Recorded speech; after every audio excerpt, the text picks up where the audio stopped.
تو یہاں پر بھی ایک پرشکوہ تمہید کے طور پر یہ مضمون آیا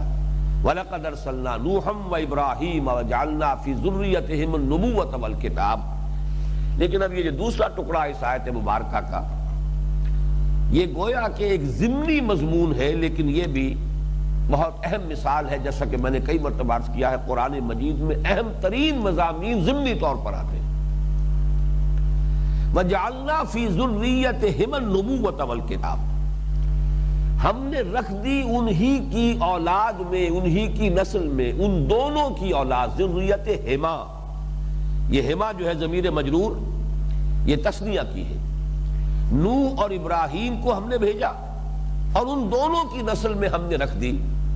نبوت بھی اور کتاب بھی۔ اب یہ معاملہ تاریخ نبوت اور رسالت کے اعتبار سے محققین کے لیے نہایت اہم رہنمائی کا حامل ہے۔ یہ آیا ہے ضمنی طور پر، جیسا کہ میں نے بارہ عرض کیا ہے کہ اہم ترین مضامین جو علمی مضامین ہوتے ہیں، ایک ہے قرآن کی ہدایت، تذکرہ، ذکرہ، یاد دہانی۔ وہ تو قرآن مجید میں آپ کو سطح پر ملے گی اور وضاحت سے ملے گی اور بار بار ملے گی، بتکرار و اعادہ ملے گی، اور اس ذہنی سطح پر ملے گی کہ جس کو ایک عام انسان بھی بآسانی سمجھ لے۔ لیکن جو علمی، جو یوں سمجھیے نوادر ہیں، علمی نوادر، جو اعلیٰ علمی اور عقلی نکات ہیں، نکات علمیہ، وہ آپ کو ملیں گے ضمنی طور پر کہ ایک عام آدمی اس پر سے گزر جائے، رکے نہیں، اس کا تسلسل ذہنی جو ہے وہ ٹوٹنے نہ پائے، وہ تذکر کا عمل جو ہے اس کے اندر کہیں کوئی رخنا نہ پیدا ہو، وہ گزر جائے۔ لیکن یہ کہ جس شخص کے ذہن میں اشکالات ہیں، سوالات ہیں، جو کسی تحقیق میں سرگرداں ہے، اس کے سامنے کوئی مسئلہ ہے اور وہ سوچ بچار میں ہے، وہ وہاں پر آئے گا، رک جائے گا، اور جسے میں کہا کرتا ہوں کہ پھر وہ اپنا وہ ہائی پاور لینس جو ہے وہاں پر فوکس کر کے بیٹھ جائے گا کہ جا ہی جا کہ یہاں سے تو مجھے بہت بڑی رہنمائی مل رہی ہے۔ اب اس میں تجزیہ کیجئے، جہاں تک تو حضرت نوح علیہ السلام کا معاملہ ہے، وہ تو بالکل بات واضح ہے، اس لیے کہ آدم ثانی ہے، پوری نسل انسانی حضرت نوح علیہ السلام ہی کی اولاد سے ہے۔ وَجَعَلْنَا ذُرِّيَّتَهُ هُمُ الْبَاقِينَ، ہم نے صرف اس کی نسل ہی کو باقی رکھا۔ لہذا اس حوالے سے وہ بات جو ہے عام طور پر مشہور ہے، قرآن مجید سے بھی اسی کی گواہی ملتی ہے کہ حضرت آدم سے حضرت نوح تک ہم یقین کے ساتھ نہیں کہہ سکتے کتنا وقفہ تھا، زمانی فصل کتنا ہے، لیکن بہرحال اس دور میں جتنی بھی نسل آدم پھیلی ہے وہ سب کی سب ہلاک کر دی گئی ہے، سوائے حضرت نوح علیہ السلام اور ان کے ساتھی جو اہل ایمان تھے۔ گمان غالب یہ ہے کہ وہ سوائے ان کے اپنے بیٹوں کے اور ان کی بیویوں کے اور کوئی بھی نہیں تھا، واللہ عالم۔ لیکن اگر کوئی تھے بھی تو آگے نسل ان کی نہیں چلی ہے، نسل صرف حضرت نوح علیہ السلام کی چلی ہے۔ حضرت سام، حضرت حام، حضرت یافس علیہم السلام، ان تینوں کی نسل سے پوری نسل انسانی آج کی دنیا میں جتنی اقوام عالم ہے سب کی سب انہی کی نسلوں سے۔ لہذا حضرت نوح سے حضرت ابراہیم تک تو ظاہر بات ہے نبوت جس میں بھی آئی ہے وہ نوح کی اولاد ہی میں سے ہے، اس میں تو کوئی اشکال نہیں، کوئی اشتباہ نہیں، کوئی سوال نہیں کہ جو کوئی خاص مسئلہ جو ہے اس سے ہمارے سامنے آتا ہو۔ البتہ حضرت ابراہیم علیہ السلام کا معاملہ بہت اہم ہے۔ ظاہر بات ہے کہ حضرت ابراہیم علیہ السلام کے بعد جہاں ان کی نسل آگے چلی ہے، وہاں یہ کہ حضرت سام کی بھی اولاد کی اور بہت سی شاخیں ہیں، بہت سی اقوام ہیں، پھر حضرت حام کی اولاد ہے اور اس کی نسلیں ہیں، اس کی شاخیں ہیں، اقوام عالم ہیں، پھر حضرت یافس ہے، ان کی اولاد ہے، ان کی نسلیں ہیں، ان کے قبائل ہیں۔ لیکن یہ کہ قرآن معین طور پر کہتا ہے کہ حضرت ابراہیم علیہ السلام کے بعد نبوت اور کتاب کا معاملہ صرف نسل ابراہیمی کے ساتھ رکھ دیا گیا، مختص کر دیا گیا۔ اور جیسا کہ میں نے بارہ عرض کیا ہے کہ اہم مضامین قرآن مجید میں کم سے کم دو جگہ ضرور آتے ہیں، لہذا اس کی جو دوسری، اس کا جو مثنیٰ ہے اس مضمون کا، وہ سورہ عنکبوت کی آیت نمبر 27 ہے، اور وہاں تعین کے ساتھ واحد کے صیغے میں حضرت ابراہیم علیہ السلام کے بارے میں یہ بات کہی گئی، وَوَهَبْنَا لَهُ إِسْحَاقَ وَيَعْقُوبَ وَجَعَلْنَا فِي ذُرِّيَّتِهِ النُّبُوَّةَ وَالْكِتَابَ، ہم نے ابراہیم کو اسحاق جیسا بیٹا عطا کیا، یعقوب جیسا پوتا عنایت فرمایا، اور ہم نے صرف اس کی نسل ہی میں رکھ دی نبوت اور کتاب، اور یہاں پہ ہم نہیں کہا، اسحاق اور یعقوب کے کو شامل نہیں کیا۔ وَجَعَلْنَا فِي ذُرِّيَّتِهِمْ ہے یہ جو ایک ہے واحد کی ضمیر ہے، حضرت ابراہیم علیہ السلام ہی کی نسل میں، انہی کی اولاد میں نبوت اور کتاب جو ہم نے معین کر دی۔ وَآتَيْنَاهُ أَجْرَهُ فِي الدُّنْيَا وَإِنَّهُ فِي الْآخِرَةِ لَمِنَ الصَّالِحِينَ، ہم نے اسے اس دنیا کی زندگی میں بھی اس کا اجر بھرپور طریقے پر عطا فرمایا، اور آخرت میں تو ہمارے نیکوکار بندوں میں ہے ہی۔ اب اس سے جو بات سامنے آ رہی اس پر غور کیجئے۔ حضرت ابراہیم علیہ السلام آج سے کم 4000 برس قبل کی شخصیت ہے۔ میرا اندازہ اس سے زیادہ کا ہے، 4 سے 4500 تک، اس لیے کہ ایکسوڈس جو ہوا ہے بنی اسرائیل کا مصر سے، یہ تقریباً معین ہے کہ 1400 قبل مسیح سے لے کر 1300 قبل مسیح تک کا درمیان کا زمانہ ہے۔ ہو سکتا ہے 1350 قبل مسیح میں ہو، 1400 قبل مسیح میں ہو۔ گویا کہ 3400 برس تو ہو چکے ہیں حضرت موسیٰ علیہ السلام کو،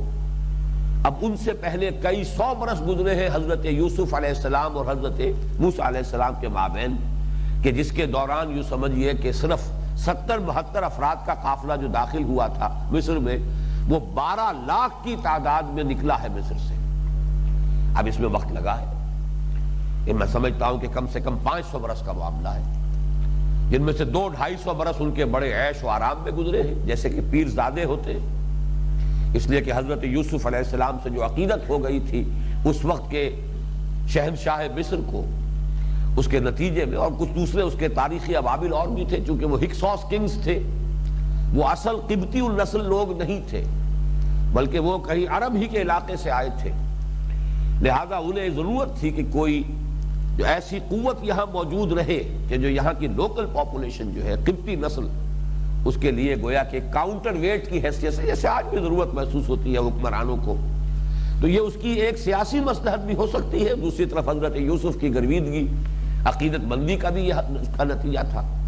کہ بہترین علاقہ جو جشن کا علاقہ کہلاتا ہے، نہایت زرخیز، وہاں پر انہیں آباد کیا گیا۔ لیکن اس کے بعد جب یوں سمجھیے کہ قومی انقلاب وہاں آ گیا، سنز آف دی سوائل جو تھے قبطی نسل کے لوگ، انہوں نے ہکسوس کنگز کا تختہ الٹ دیا، اور پھر وہاں پر فرائنہ کا دور دوبارہ آ گیا، تو اس کے بعد وہی لوگ کہ جو پہلے منظور نظر تھے، پریویلیج تھے، وہی پرسیکیوٹڈ ہو گئے۔ اب وہ گویا کہ دشمن کا جو ساتھی تھا وہ تو پھر دشمن ہے،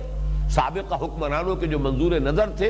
اب ان کے اوپر جو ہے عتاب کا دور آیا، اور یہ دور جو ہے یہ بھی بڑا طویل دور ہے، نہ معلوم کتنے ہلاک کیے گئے ہیں، کتنے ہیں کہ جو احرام مصر کی تعمیر میں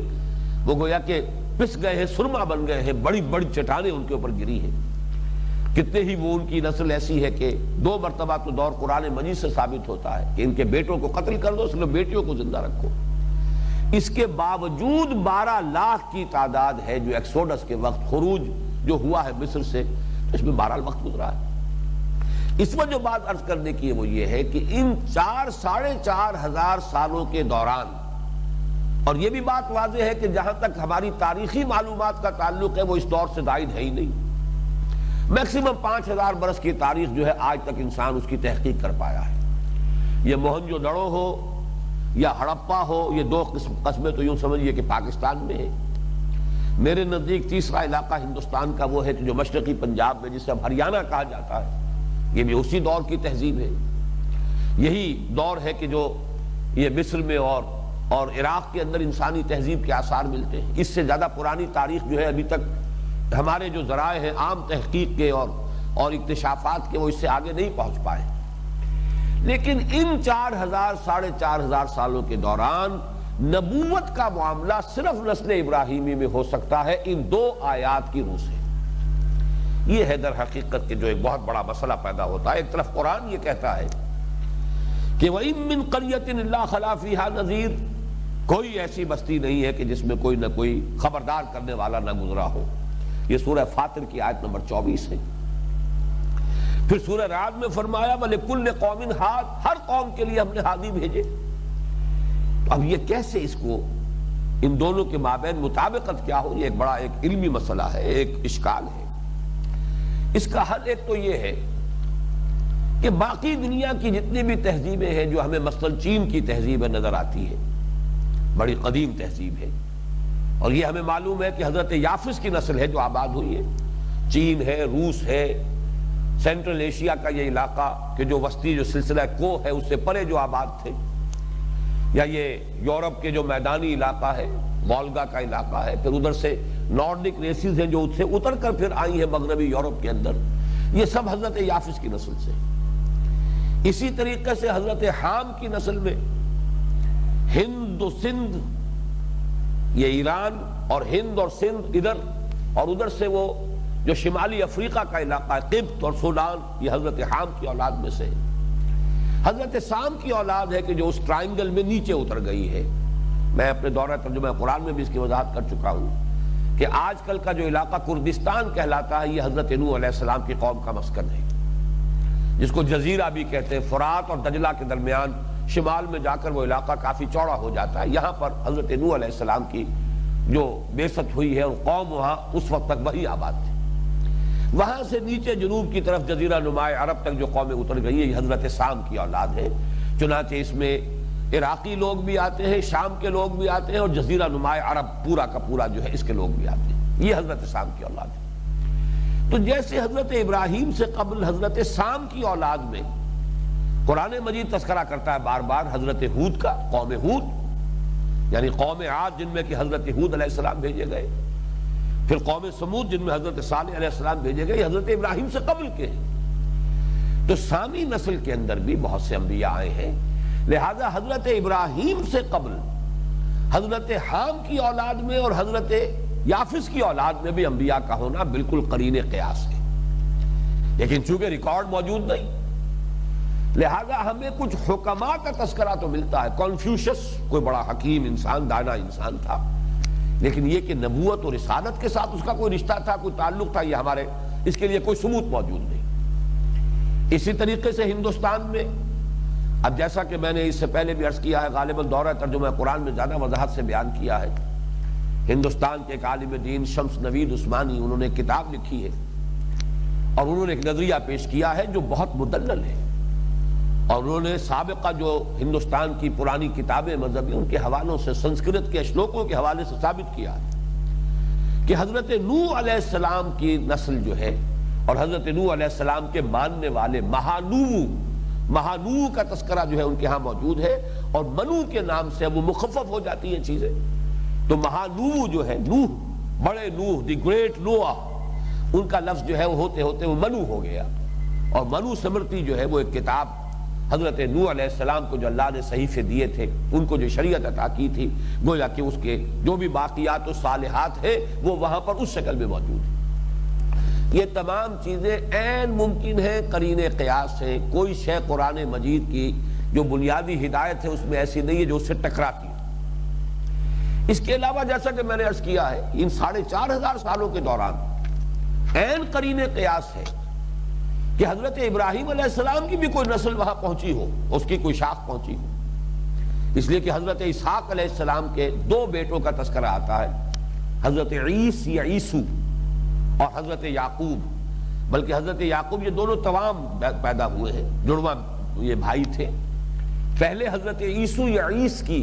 ولادت ہوئی ہے، اور یعقوب کا نام ہی یعقوب اس لیے کہ عقب میں پیدا ہوئے، اور یعقوب اپنے بھائی عیسو کی ایڑیاں پکڑے ہوئے تولد ہوا،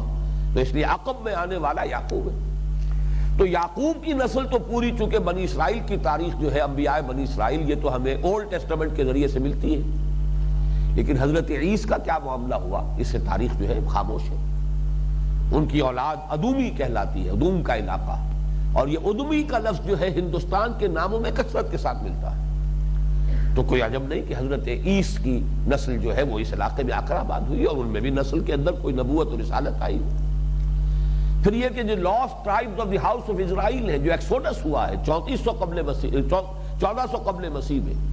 اس کے بارے میں بھی گمان موجود ہے کہ ان کے کچھ قبائل جو ہے وہ آئے ہوں اور یہاں آ کر آباد ہو گئے ہوں، اور مجھے تو گمان غالب کی حد تک محسوس ہوتا ہے کہ برہما کا تصور اور برہمن کا تصور جو ہے وہ در حقیقت حضرت ابراہیم علیہ السلام ہی کے ساتھ اس کا کوئی رشتہ ہے۔ تو یہ سارے مسائل ہیں، لیکن ایک بات بالکل طے ہے، جیسا کہ مولانا مناظر حسن گیلانی رحمۃ اللہ علیہ کی بات میں نے کئی مرتبہ عرض کی ہے کہ ان کے نزدیک گوتم بدھ نبی تھے، اور وہ در حقیقت ذوالکفل جس کا ذکر قرآن مجید میں 2 جگہ پر آیا ہے، اور جن کے بارے میں ہمیں کچھ وضاحت نہیں معلوم کہ وہ کہاں پیدا ہوئے اور ان کی کیا یعنی تاریخ کیا ہے؟ ان کا گمان یہ کہ کپل وستو کا شہزادہ، یہ نیپال کے علاقے میں تھی در حقیقت یہ ریاست، اور وہاں کے یہ شہزادے تھے تو ذوالکفل پہ جو ہے عربی زبان میں فے سے بدل جاتی. لیکن اگر ایسا ہے تو یہ ماننا پڑے گا کہ وہ یقیناً حضرت ابراہیم کی نسل میں سے وَجَعَلْنَا فِي ذُرِّيَّتِهِمَ النُّبُوَّةَ وَالْكِتَابَ. حضرت ابراہیم کے بعد نبوت اور کتاب حضرت ابراہیم کی ذریت اور نسل سے باہر ممکن نہیں ہے. گویا کہ یہ قرآن مجید کی نص قطعی ہے. اس کو سامنے رکھیں گے تو تحقیق کے بہت سے دروازے کھل جائیں گے، بہت سے گوشے جو ہے نمایاں ہو جائیں گے، اور ایک انسان جب اس ہدایت کی روشنی میں اور رہنمائی میں پھر جب تحقیق کا سفر طے کرتا ہے تو صحیح تر نتائج تک اس کی رسائی ممکن ہے. پچھلی نشست میں ہم نے ایک تو سورہ حدید کی 25 آیات پر پھر ایک نگاہ بازگشت ڈالی، اور اس کے بعد 26ویں آیت کے بارے میں کسی قدر تفصیل سے گفتگو کی. ایک بات جو اس آیت مبارکہ میں اگرچہ ضمنی طور پر وارد ہوئی ہے لیکن بہت نہایت گہرے علمی اہمیت کی حامل ہے، اس پر ہماری گفتگو جاری تھی. حضرت ابراہیم علیہ السلام کے بعد نبوت اور کتاب، ان دونوں الفاظ کو میں چاہتا ہوں کہ فوکس میں لے آئیں. یہ مخصوص ہے ذریت ابراہیم کے ساتھ. اگر کہیں دنیا میں اور ہے، زیادہ تر تو ظاہر بات ہے ہمارے پاس ثبوت جو ہے وہ اسی علاقے کا ہے جسے ہم مڈل ایسٹ کہتے ہیں. History of Judaism, history of Christianity, یہ سب کے سب در حقیقت، اور پھر اسلام، اس کا تعلق ان تینوں مذاہب کا وہ اسی علاقے سے ہے. قرآن مجید نے بھی حضرت ابراہیم علیہ السلام سے قبل کے جن رسولوں کا تذکرہ کیا ہے وہ بھی اسی علاقے سے متعلق تھے، یعنی حضرت ہود اور حضرت صالح. اس کے علاوہ پوری دنیا میں ہندوستان ہے، چین ہے اور دوسرے علاقے ہیں. کم سے کم ہندوستان اور چین جو ہے یہ تو بہت قدیم مراکز ہیں تہذیب کے اور تمدن کے. ان سے کوئی صراحت کے ساتھ بحث جو ہے قرآن حکیم نے نہیں کی ہے. بات بالکل واضح ہے کہ چونکہ ان کے بارے میں جو اولین مخاطب تھے قرآن مجید کے یعنی اہل عرب، چونکہ ان کے پاس واقفیت نہیں تھی، لہذا خام خواہ ان کا تذکرہ کرنا ان کے لیے گویا کہ ایک لایانی سی بات بھی ہوتا، یا پہلے انہیں تاریخ و جغرافیہ کی تعلیم دی جاتی، اور پھر یہ کہ ان تمام علاقوں میں جو انبیاء اور رسل آئے تھے ان کا تذکرہ جو ہے کیا جاتا، اور اس کی قطعاً کوئی حاجت نہیں تھی. البتہ یہ جو اشکال سامنے آیا تھا جس کا اب حل ہمیں کرنا ہے کہ ایک طرف قرآن کہتا ہے کہ وَإِن مِّن قَرْيَةٍ إِلَّا خَلَا فِيهَا نَذِيرٌ اور وَلِكُلِّ قَوْمٍ هَادٍ. دوسری طرف یہ حقیقت سامنے آ رہی ہے کہ کم سے کم گزشتہ 4500 برس کے دوران تو صرف ذریت ابراہیم ہی میں کتاب اور نبوت رہی. اس کا حل کیا ہے؟ دیکھیں ان دونوں الفاظ پر اگر آپ غور کریں گے تو ہر لفظ کی اپنی ایک کونوٹیشن ہوتی ہے. ہاد، ہادی، ہدایت دینے والا، یہ ایک عام لفظ ہے. اسی طریقے سے نذیر، خبردار کرنے والا، یہ بھی ایک عام لفظ ہے. کوئی بھی شخص جو حقائق سے آشنا ہو جائے چاہے وہ از خود آشنا ہوا ہو،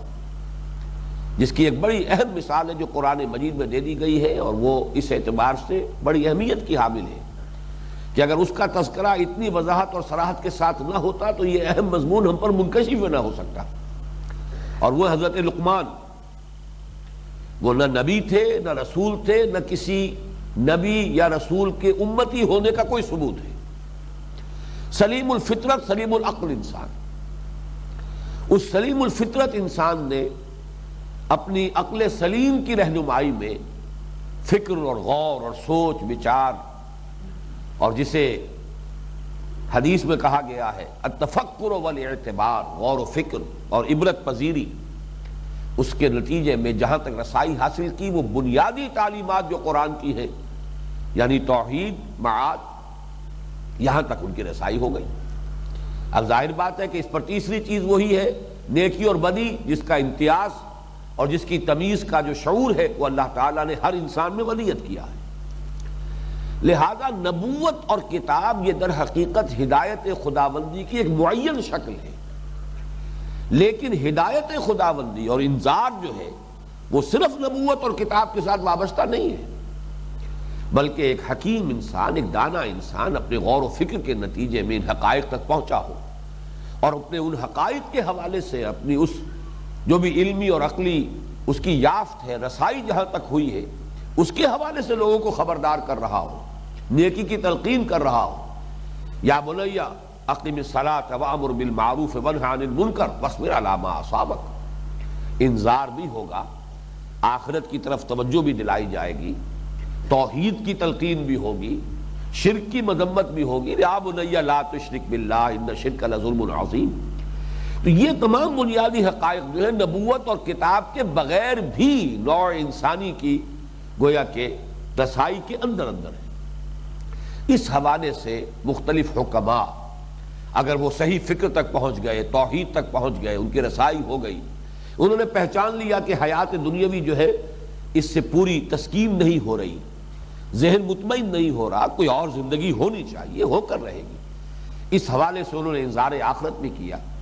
تو یہ انذار اور یہ ہدایت یہ عام الفاظ ہیں، پوری دنیا میں اللہ تعالیٰ نے اس قسم کے ہادی اور اس قسم کے منذر اٹھائے ہیں۔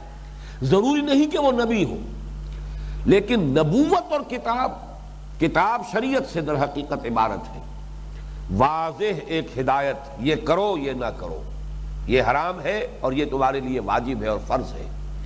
یہ معاملہ جو ہے یہ ذریت ابراہیم پر اللہ تعالیٰ کا خصوصی فضل و کرم ہوا ہے، جس کے لیے کہ قرآن مجید میں وہ آیت بھی موجود ہے کہ انی جاعلک للناس اماما، نوع انسانی کے لیے ایک امامت کا مقام جو حضرت ابراہیم علیہ السلام کو عطا ہوا ہے، در حقیقت یہ اسی کا ایک مظہر ہے کہ نبوت اور کتاب جو ہے یعنی ہدایت خداوندی کی یہ معین شکل یہ مخصوص کر دی گئی ہے نسل ابراہیمی کے لیے۔ اگرچہ نسل ابراہیمی کی ایک شاخ وہ ہے جو حضرت اسحاق اور یعقوب سے چلی، زیادہ تفاصیل ہمیں ان کی معلوم ہے، دوسری شاخ وہ ہے جو حضرت اسماعیل سے چلی، ان کے بارے میں ہمیں اس لیے معلوم ہے کہ نبی اکرم صلی اللہ علیہ وسلم کی بعثت ان میں ہوئی۔ تیسری شاخ میں حضرت قطورہ جو ہے تیسری بیوی حضرت ابراہیم کی، ان کے کئی بیٹے تھے، ان میں سے صرف ایک سے ہم واقف ہیں کہ ان کی نسل جو ہے وہ قوم مدین یا مدیان کہلائی ہے، جن میں حضرت شعیب بھیجے گئے ہیں، لیکن ان کی اولاد جو ہے اور کہاں کہاں پھیلی ہے اس کا کچھ علم نہیں۔ جیسے میں عرض کر چکا ہوں حضرت یعقوب، حضرت اسحاق کے دوسرے بیٹے حضرت عیس وہ کہاں گئے؟ تو نسل تو وہ بھی ابراہیم ہی کی ہوگی، اس نسل میں بھی کوئی نبی آئے ہو سکتا ہے وہ دور دراز کے علاقوں میں جا کر آباد ہو گئے ہو، لیکن یہ کہ بہرحال نبوت اور کتاب کی شکل اگر ہے تو وہ صرف ذریت ابراہیمی میں ہے۔ باقی ہدایت، عام اخلاقی ہدایت، عام اخلاقی تلقین، کم سے کم توحید کی تلقین اور شرک کی مذمت، یہ وہ چیزیں ہیں کہ جو اللہ تعالیٰ نے چونکہ عقل سلیم میں اور فطرت سلیمہ میں وضعیت کر دی ہے، لہذا اس حوالے سے ہر قوم کے اندر کوئی نبی اور ہر قوم میں کوئی ہادی یا ہر قوم میں کوئی نذیر جو ہے اس کا آنا بالکل قرین قیاس ہے، اور ان دونوں چیزوں میں کوئی تضاد نہیں۔